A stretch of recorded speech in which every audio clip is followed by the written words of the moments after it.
Alhamdulillah, wassalatu wassalamu ala Rasulillah Muhammad ibn Abdullah wa ala alihi hizbillah ma ba'd. Okay, the question is what are the rules for praying in a mosque? So I thought rather than typing, I'll give it in here. So it's the first question that showed up today while doing this Quora thing. So mainly related to praying in the mosque, so there are no special rules. So there are two different rules that can be answered regarding this question. First one on how a person should be inside the mosque. So there are separate rules for that.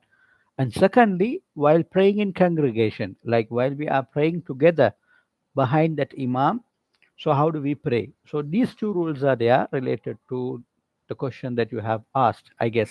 So in that case, the first thing is, so whenever we are entering a mosque, so there are certain requirements. Like for example, a person without wudu can enter a mosque. But at the same time, a person who is like who must have a bath, like wajibul ghusl we call, like someone who has that a major, we know that there are two types of impurities in Islam.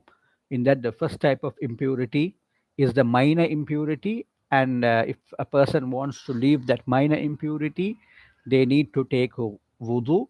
And the second one is the major impurity, like for example, after someone has sexual intercourse, or after someone if they had an ejaculation or something like that. Is that how we call that word? Okay, so whatever. So the thing is, so those kind of things, that is called the major impurity. So if someone is having the major impurity, he won't be considered clean until he has a bath, according to how Islam says him to. So that is the second thing. So a person who is in a state of major impurity can't enter the mosque. So if it is a male, uh, those two things. If it is a female, for example, they have their monthly periods and they have their childbirth, fasting.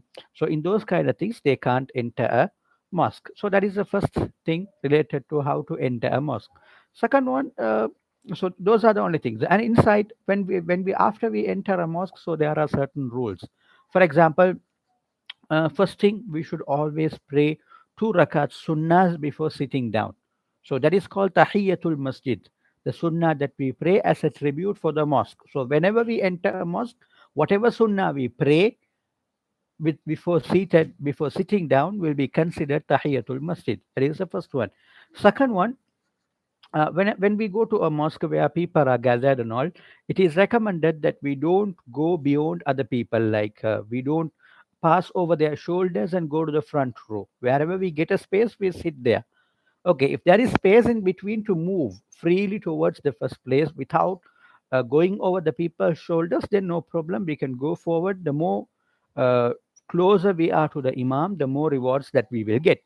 Okay, that is another thing. And also inside the mosque, speaking, okay, especially about worldly things, even if it is something required, is considered a big sin in Islam. Sallallahu Alaihi Wasallam, in one hadith, he told, if people speak inside the mosque, like for every speech that we make which is against Islam, or which is not related to the akhirah, which is not related to the hereafter, then their good deeds of 80 years will be cancelled by Allah subhanahu wa ta'ala. So we don't want to lose all the good deeds that we have done so far just by speaking to someone or just asking about your phone or things like that, which are not related to Islam while we are inside the mosque. Okay, so that's another thing.